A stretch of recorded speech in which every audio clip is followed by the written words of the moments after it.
Hello, everybody. How are you? This is Simon Roche coming to you from the USA, from Baltimore, Maryland, Maryland, as they say here.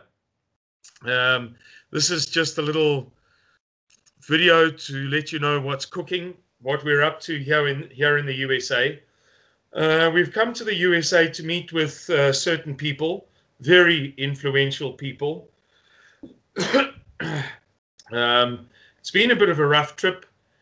We've had some difficulties right from the very beginning. I won't go into the details of them, but let it suffice to say that the enemy is attacking us. As one gentleman here in the USA, somebody who knows what he's talking about, said to me, Simon, I'm laughing just thinking of how he said it and the accent in which he said it. He's a Southern gentleman.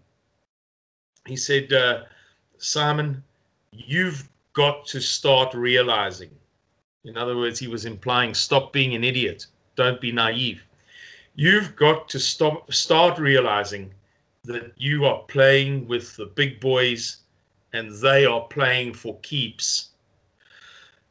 Ladies and gentlemen, fellow South Africans, conservatives, Christians, Suidlanders, we are in a serious battle now.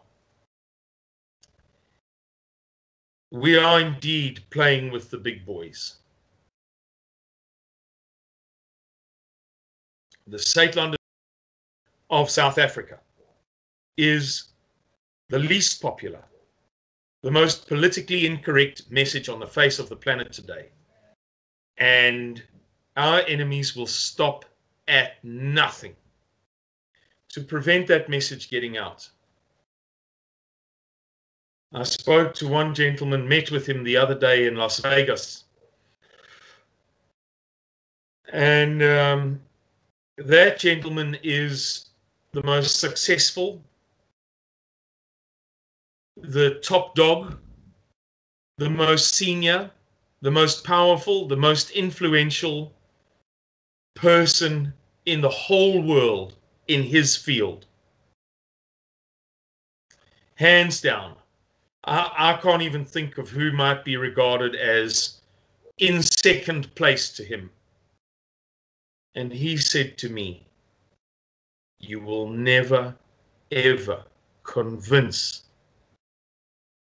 politicians in the USA to support you. What you're saying is so unacceptable that nobody will risk their careers by publicly supporting you. And I think that that gives a fair idea of the difficulty of the work that we're doing in the USA, and of course the difficulty of the work that we're doing in South Africa. But we're continuing to do it. We're fighting the good fight. We're landing some politically correct, incorrect punches, and we are taking little steps forward. As long as we believe in this cause, as long as we believe in the God of the Bible, we must continue to fight. It will not be easy. We are not going to suffer less now. We're only going to suffer more. As we work in a unique way, we Suidlanders work in a completely unique way to expose what is happening in South Africa. Under Mr. Miller's leadership and guidance, we tackle the hardest subject of all. We don't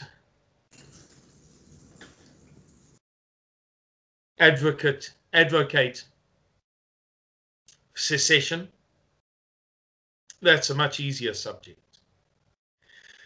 We don't advocate immigration, refugee status, asylum. That's an easier subject for the world to swallow. We are advocating the decent, respectable, Christian, conservative white people in South Africa. prepare for a crisis that threatens all of us, our lives and our limbs. Nobody wants to hear that message. But we must stand firm in spite of the attacks upon us, the worsening attacks, the attacks that are yet to come, in spite of the dangers to ourselves. And we must continue to try to make the world aware, not because it's going to change everything. Donald Trump is not going to fly in here in a Hercules C-130 and, drop all kinds of parabats and rescue us. Real life in the real world doesn't work like that. We're not going to be able to walk up to the White House at 1600 Pennsylvania Avenue, knock on the front door and get an appointment. Real life doesn't work like that.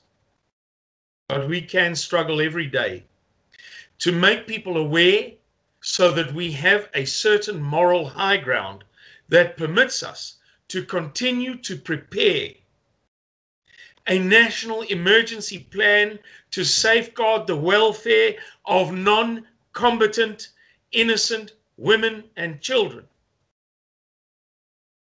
in circumstances of civil war, nationwide anarchy, as Kuni Maria always describes it.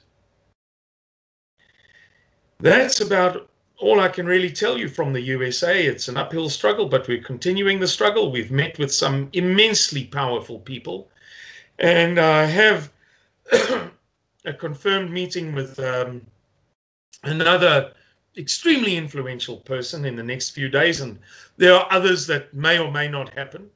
Certainly one or two of them should occur. We won't be able to talk about them or about the people involved in them, perhaps not for years to come, but we are doing what we must do. Please stand with us. Please support us in prayer, and please stand your ground now as things begin to get more difficult. Thank you very much. Bye-bye.